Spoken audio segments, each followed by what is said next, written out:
What's up, everyone? Father Charles here. Thanks for tuning in to Catholic Themes in Tolkien.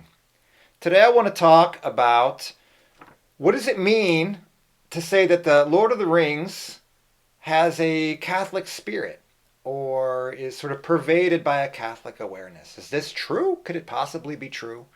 This is from a letter of Tolkien to his Jesuit friend, Father Robert Murray, in 1953, written just before The Lord of the Rings was first published.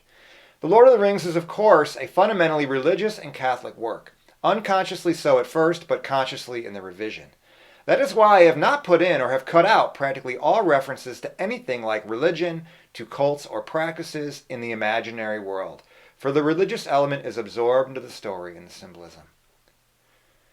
So it was absorbed into the story and the symbolism. That's why I chose that phrase as the title of my book when I wrote it.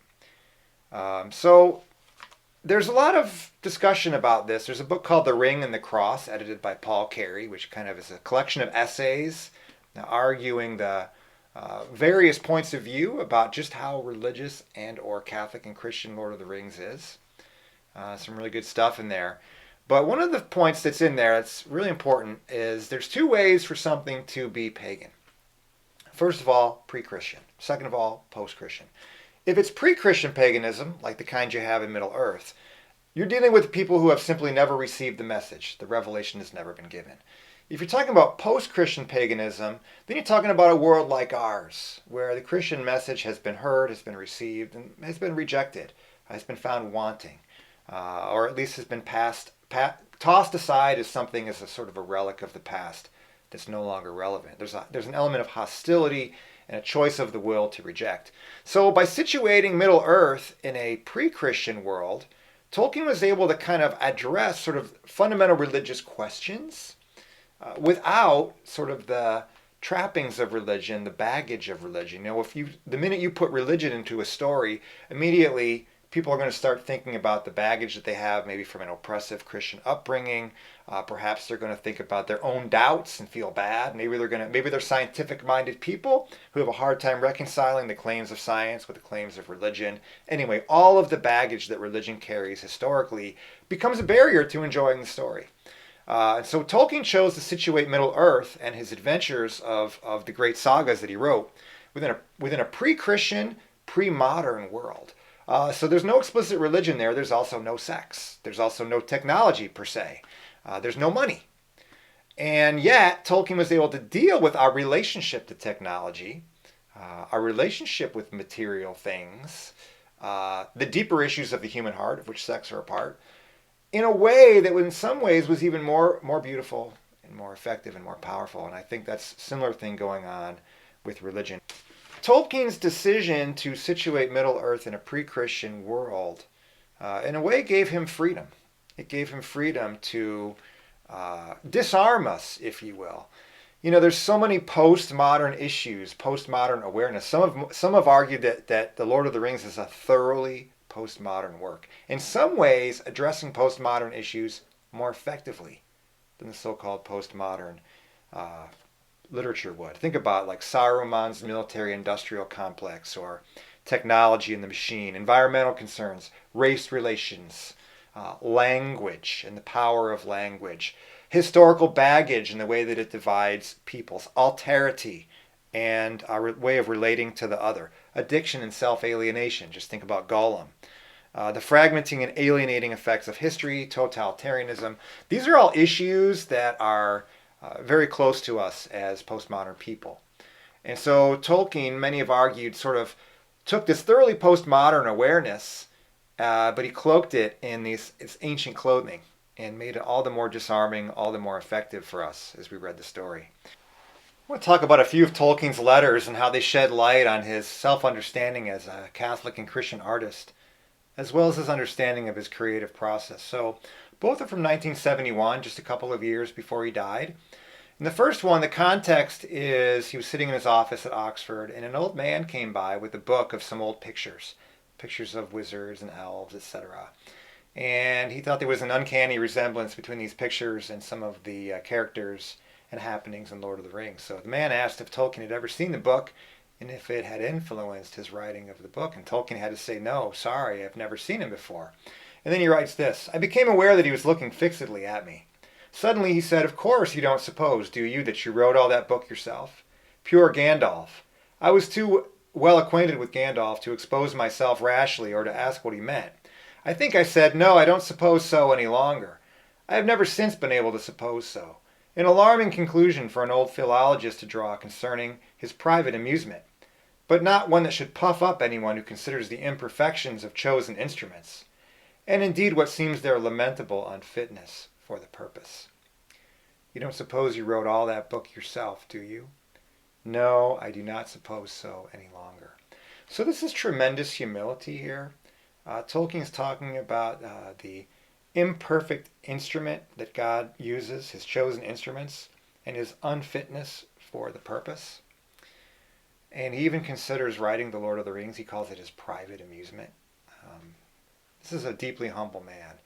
And while you can find many artists who humbly acknowledge that their works are not so much creations as they are discoveries, and that some creative muse was at play, Tolkien pretty explicitly names it God. Tolkien saw himself as sort of a mediator between God and the world, and he was an imperfect but chosen instrument to tell this story. Not in the sense that God was on his shoulder dictating to him what to write, but that somehow God's creative spirit was in Tolkien. Other places Tolkien calls it subcreation. God's the creator, but under God, he creates us in his image. And he gives us the ability to create worlds and works of power and beauty that mirror the creator. He calls it subcreation. Anyway, that's probably a topic for another video.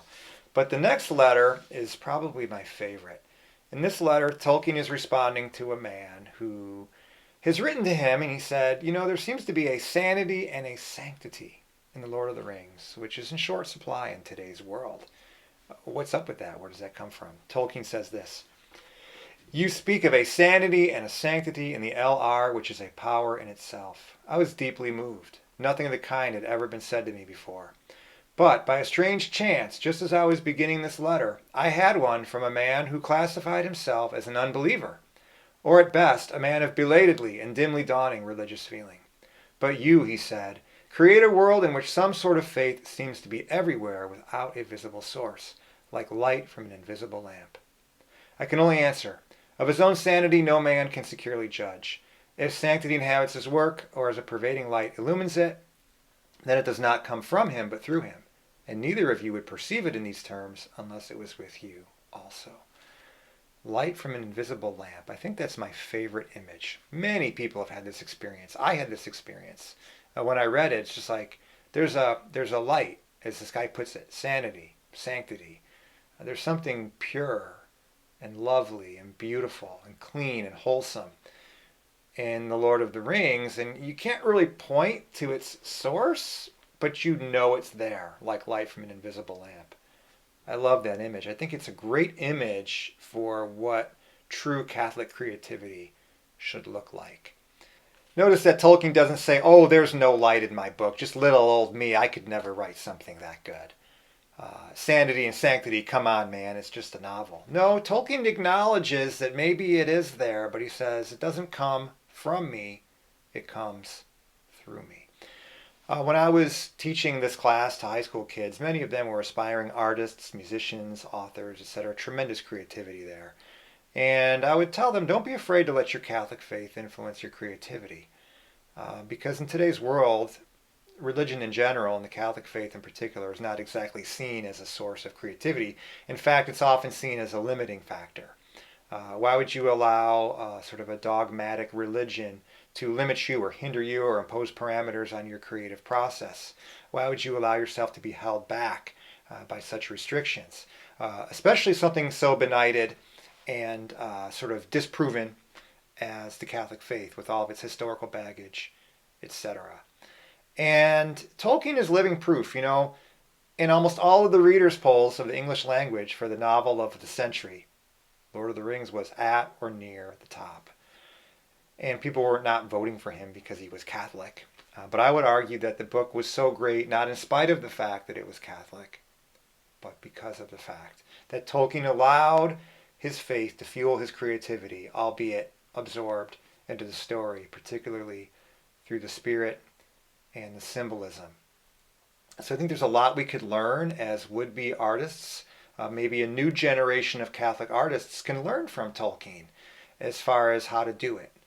One more thing I'd like to address is maybe the concern that some viewers have, or maybe the question some viewers have, is Tolkien's work a Catholic allegory? And the answer is categorically no.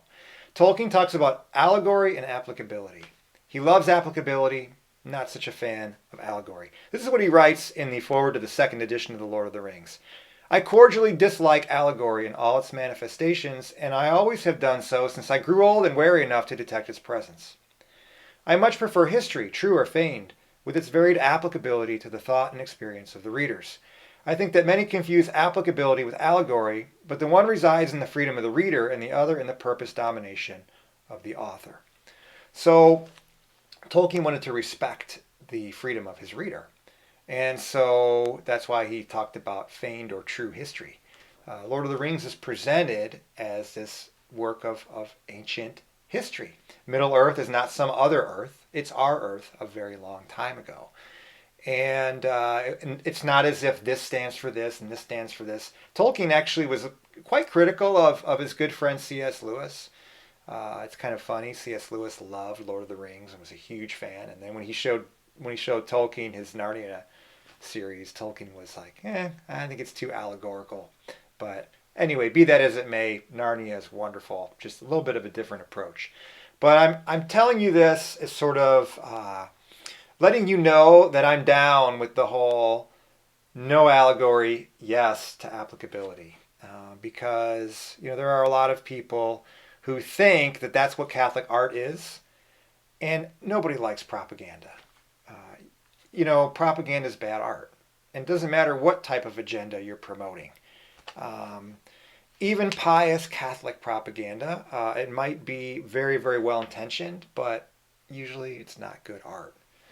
There seems to be a dearth of great Catholic art today, which is kind of strange because we are the ones that created the Gothic cathedrals. We're the religion of Raphael and Giotto and Fra Angelico, Michelangelo, Dante.